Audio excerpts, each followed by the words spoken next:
Ladies and gentlemen, let me talk to you for a moment. I want you to hear this not with your ears, but with your spirit. We are standing at the door of a brand new year, and I need you to understand something very clearly. 2026 does not need an announcement from you. It needs a decision. Too many people talk their plans out loud, explain their dreams to people who don't even believe in themselves, and then wonder why nothing ever happens. Silence is not weakness. Silence is strategy. When you stop explaining yourself to everyone, you save energy. When you stop arguing with people who don't see your vision, you protect your peace. Sometimes the most powerful move you can make is to say nothing, smile, and keep working. See, a lot of folks think they need validation before they move. They want applause before they take a step. But let me tell you something I've learned in my life. The loudest success I ever had came from quiet seasons no one saw. While people were laughing, doubting, and counting me out, I was working. I was failing. I was learning. I was growing. You don't owe anyone an explanation for your process. Your job in 2026 is not to convince people you're changing. Your job is to change. Let the results speak so loudly that your silence makes sense later. Now listen to me closely. Focus on you. Not on what they're doing, not on what they're posting, not on how fast they seem to be winning. Comparison is one of the quickest ways to lose momentum. God made you original, not a copy. Your pace is your pace. Your path is your path. When you focus on you, you start making better decisions. You wake up with intention. You invest your time wisely. You stop wasting hours trying to impress people who won't show up when you're tired, broke, or confused. In 2026, your focus has to be so sharp that distractions feel uncomfortable. Let me talk to you about silence, because silence is one of the most misunderstood powers you will ever have. People think when you go quiet, you are losing. They think if you're not explaining yourself, defending yourself, or announcing your next move, you must be confused or afraid. But that's not true at all. Silence is what happens when you finally understand yourself. Silence is what happens when you are so clear about where you're going that you don't need approval, permission, or applause.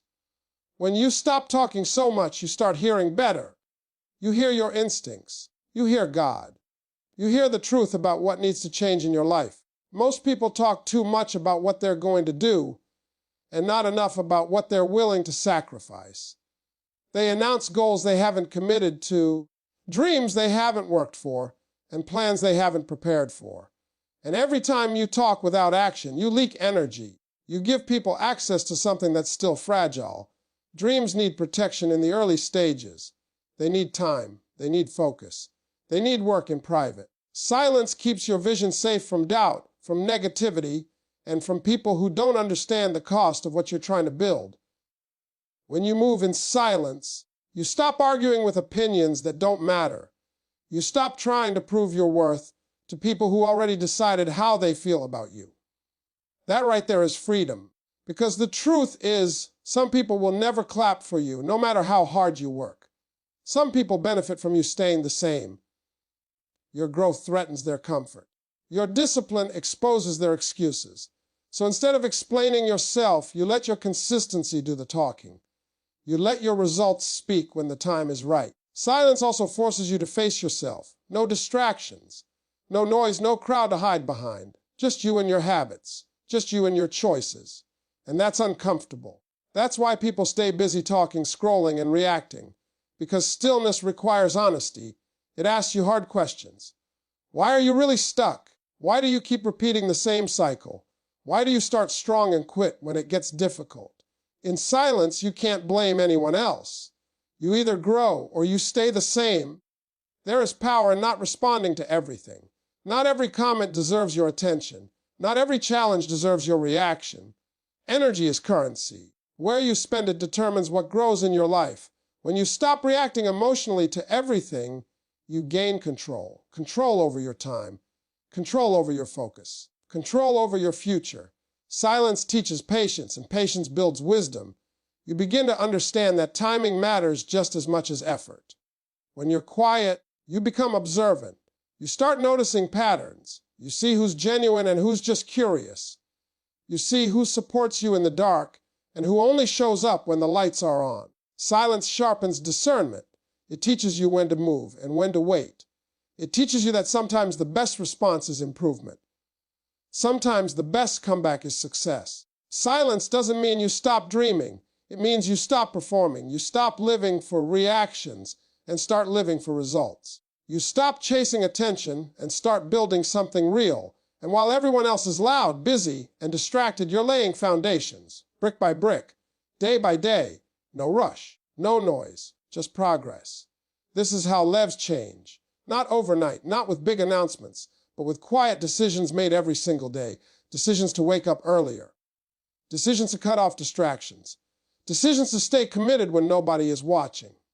Decisions to protect your peace and honor your purpose.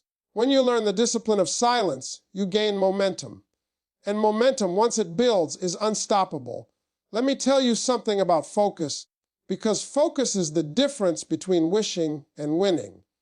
A lot of people say they want more out of life, but their attention is everywhere except where it needs to be. They start the day reacting instead of directing. They check messages, scroll through other people's lives, listen to opinions they didn't ask for, and by the time the day is halfway gone, their energy is already spent. Focus is not just about working hard. It's about working on the right things at the right time. When you decide to truly focus on yourself, you stop living on autopilot and start living with intention. Focusing on you means you take responsibility for where you are without hating yourself for how long it took to get there. You stop blaming your past, your parents, your circumstances, or your mistakes. You accept them, learn from them, and then you move forward. Accountability is empowering when you understand it correctly. It doesn't beat you down, it wakes you up. It reminds you that if your choices got you here, then your choices can also take you somewhere better. Focus begins the moment you stop asking, "Why is this happening to me?" and start asking, "What can I do differently?" When your focus is clear, your priorities change. You begin to value time more than attention, progress more than praise, and peace more than popularity. You realize that not everything deserves a seat at your table. Some habits, conversations, and relationships look harmless, but they quietly steal hours, energy, and clarity. Focus requires elimination. You cannot keep everything and still become who you're meant to be. Growth demands that you let go of what no longer serves the direction you're trying to go. Focusing on yourself also means investing in areas that don't give instant rewards. It means reading instead of scrolling, practicing instead of posting, and learning instead of complaining. These are lonely choices sometimes. Nobody claps when you improve your mindset.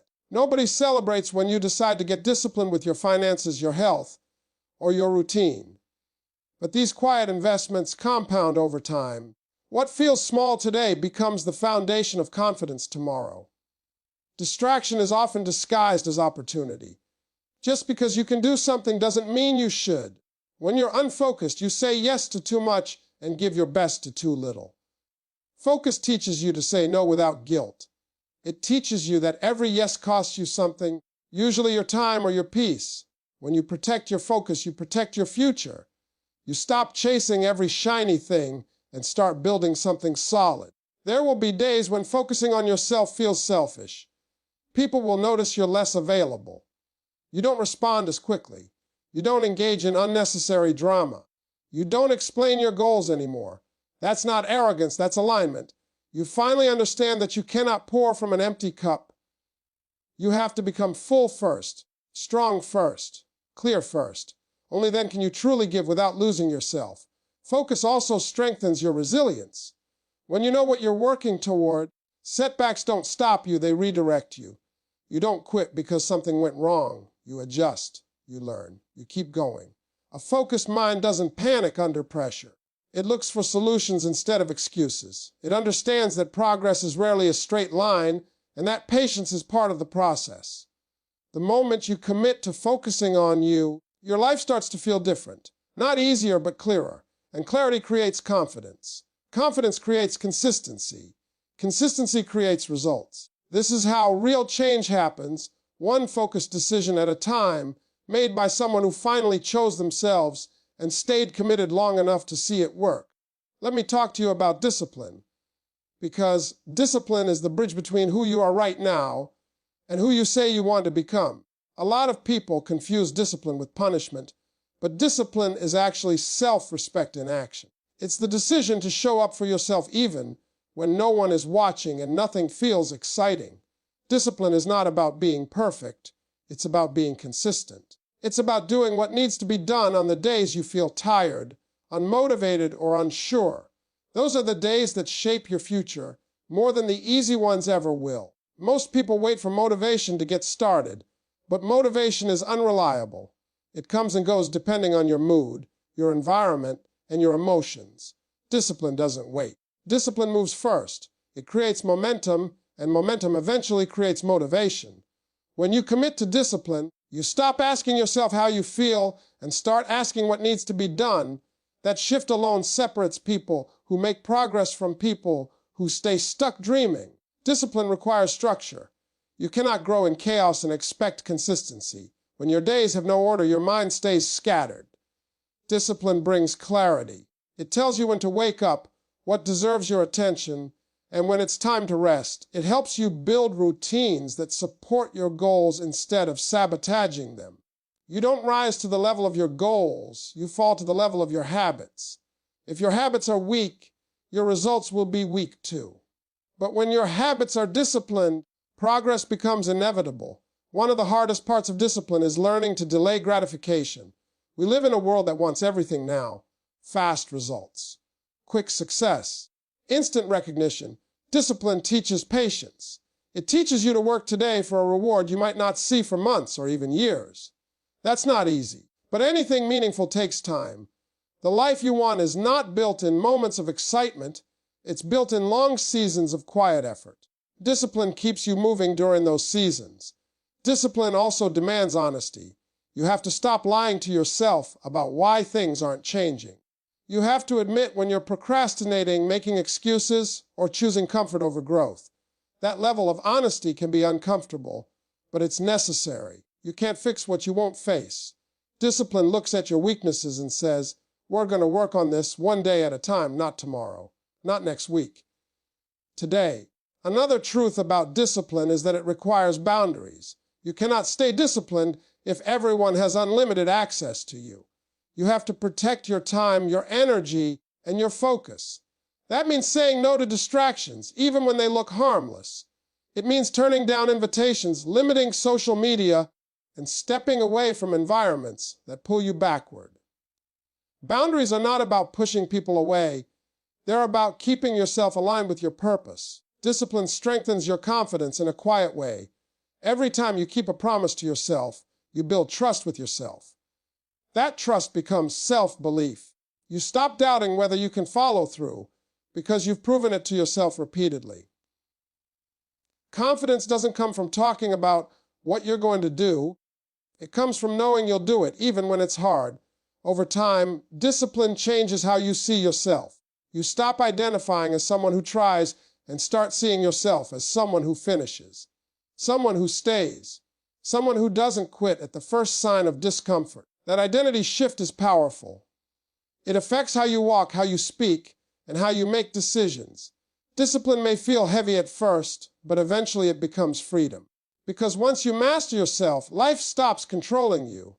Let me talk to you about growth through discomfort, because this is the part most people avoid, and it's the reason they stay exactly where they are. Everybody wants a better life, but very few people want the uncomfortable process that comes with it. Discomfort is not a sign that something is wrong.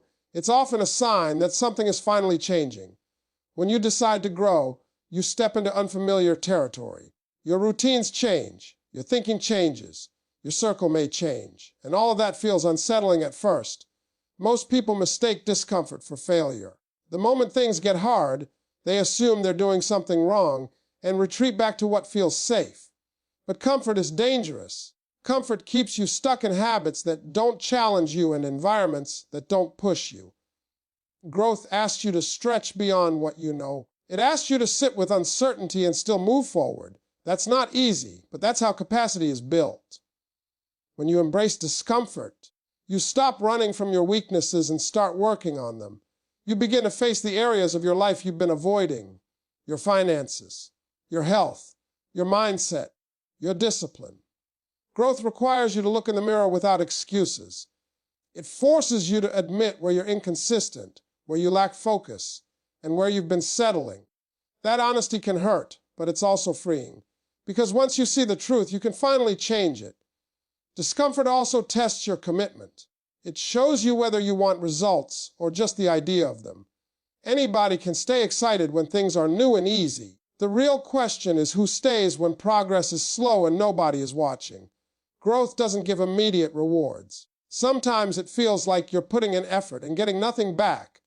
But something is always happening beneath the surface. Roots grow before anything shows above ground. If you quit too early, you'll never see what your consistency could have produced.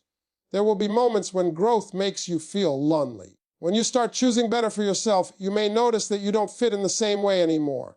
Conversations change. Interests shift. Some relationships fade. That's not a loss, it's alignment.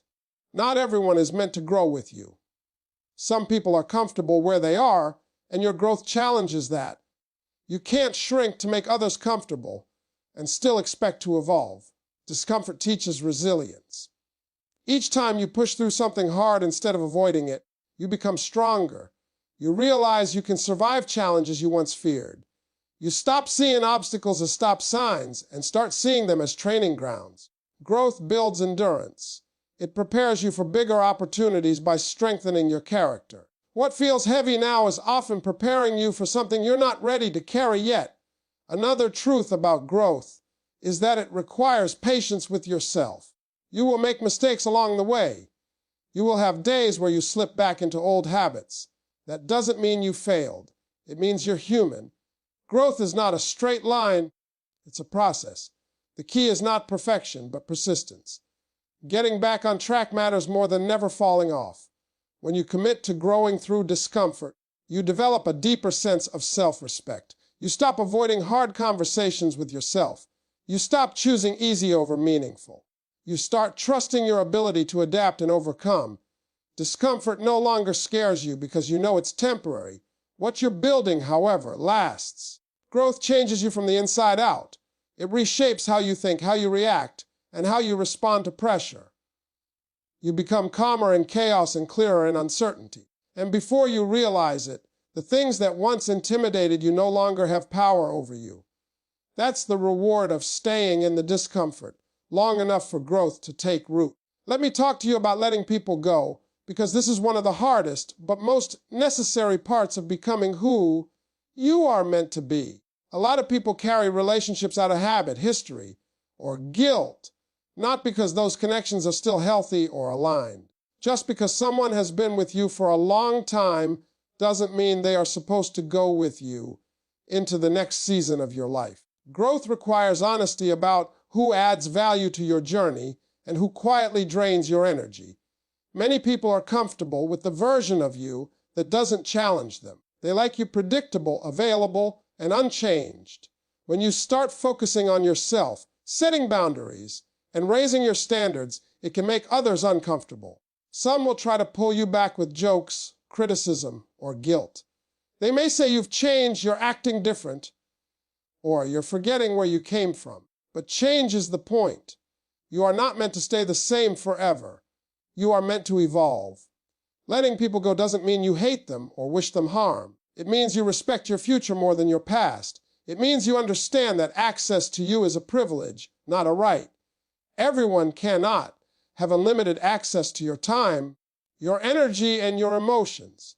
When you allow the wrong people too close, they influence your thinking, your habits, and your decisions in ways you may not even notice at first. There are relationships that thrive on comfort but collapse under growth. When you start waking up earlier, working harder, and making different choices, the gap becomes visible. Conversations feel shallow. Values don't align. And instead of motivating you, some people subtly discourage you. Not always intentionally, but through doubt, negativity, or constant distractions. Letting go of those relationships is not betrayal. It's self-preservation. This process can feel lonely. You might question yourself and wonder if you're being too harsh or selfish. But loneliness is often a sign of transition. It means you're no longer who you were, but you haven't fully arrived at who you're becoming. That space can be uncomfortable, but it's also where clarity is formed. In that quiet, you learn to depend on yourself, trust your instincts, and strengthen your inner voice. Letting people go teaches you boundaries. You stop over-explaining. You stop chasing understanding from people who don't want to understand. You stop trying to save relationships that are costing you your peace. Boundaries are not walls. They are filters. They protect what matters most while allowing healthy connections to remain. When your boundaries are clear, your life becomes lighter. There is also a lesson in accepting that some people were only meant to be part of a chapter, not the whole story. They taught you something. They supported you at a certain stage, and that was their assignment. Holding on longer than necessary can turn a blessing into a burden. Gratitude allows you to release people without resentment. You can appreciate what was without forcing what no longer fits. As you let people go, you create space. Space for better habits. Space for healthier relationships. Space for opportunities aligned with your growth. Empty space is not a loss, it's an invitation. It allows new energy, new perspectives, and new connections to enter your life. You can't receive what's meant for you if your hands are full of what you've outgrown. When you choose yourself, you send a powerful message to your future. You tell yourself that your peace matters, your goals matter, and your purpose matters. Letting people go is not about isolation, it's about alignment. And once you align your environment with your direction, moving forward becomes not only possible, but inevitable. Let me talk to you about commitment to yourself, because this is the point where everything either changes or stays the same. Commitment is not a feeling, it's a decision you make long before results show up. It's easy to be committed when you're excited, inspired, and surrounded by encouragement. The real test is what you do when the excitement fades, when progress feels slow, and when nobody is checking on you. Commitment is choosing yourself even on the days you feel unsure. Most people break promises to themselves before they break promises to anyone else. They show up on time for work, for appointments, for other people's needs, but when it comes to their own goals, they negotiate, they delay, they say tomorrow. But every broken promise weakens trust with yourself. Over time, that loss of trust turns into self-doubt. You stop believing you can follow through, not because you can't, but because you haven't. Commitment rebuilds that trust one decision at a time. Committing to yourself means you stop waiting for the perfect moment. There is no perfect time to change your life. There is only the moment you decide to start. Commitment doesn't need ideal conditions, it creates them. You begin where you are with what you have, and you improve as you go. Waiting for clarity before committing is a trap. Clarity comes after action, not before it. Commitment also requires consistency, not intensity, consistency. Big bursts of effort, followed by long breaks, don't change lives. Small actions done daily do. It's the choice to keep going even when the results are invisible. It's waking up early again. It's doing the work again. It's saying no again. Commitment is boring sometimes, it's repetitive. But that repetition builds discipline, and discipline builds freedom. There will be moments when committing to yourself feels uncomfortable. You will have to choose between what feels good now and what will be good later. Comfort will call your name. Old habits will try to pull you back. People may not understand why you're moving differently. That's part of the process. Commitment means you don't abandon your future for temporary relief. You stay the course even when it would be easier to quit. Committing to yourself also means forgiving yourself. You will mess up. You will have off days. You might fall back into patterns you thought you outgrew. Commitment doesn't mean you quit because of a mistake. It means you get back up without turning a slip into a sentence. You correct, you adjust, and you continue. Self-compassion keeps commitment alive. Be firm with your goals, but patient with your growth. When you are truly committed to yourself, your decisions change. You become more intentional with your time. You protect your energy. You stop chasing approval and start chasing alignment. You no longer need constant validation because your actions validate you. Commitment simplifies your life. It removes unnecessary options. It helps you focus on what truly matters. Committing to yourself changes how you carry yourself. There's a quiet confidence that comes from knowing you won't quit on you. You stop doubting every step because you trust your ability to keep moving. That confidence isn't loud, but it's powerful. People feel it, opportunities align with it. Life responds to it. This is how transformation happens. Not through big speeches or dramatic moments, but through daily commitment to becoming better than you were yesterday. When you stay committed to yourself, even in silence, even without applause, you become unstoppable. And once you reach that point, nothing can take away what you've built, because it was earned through discipline, patience, and unwavering belief in yourself.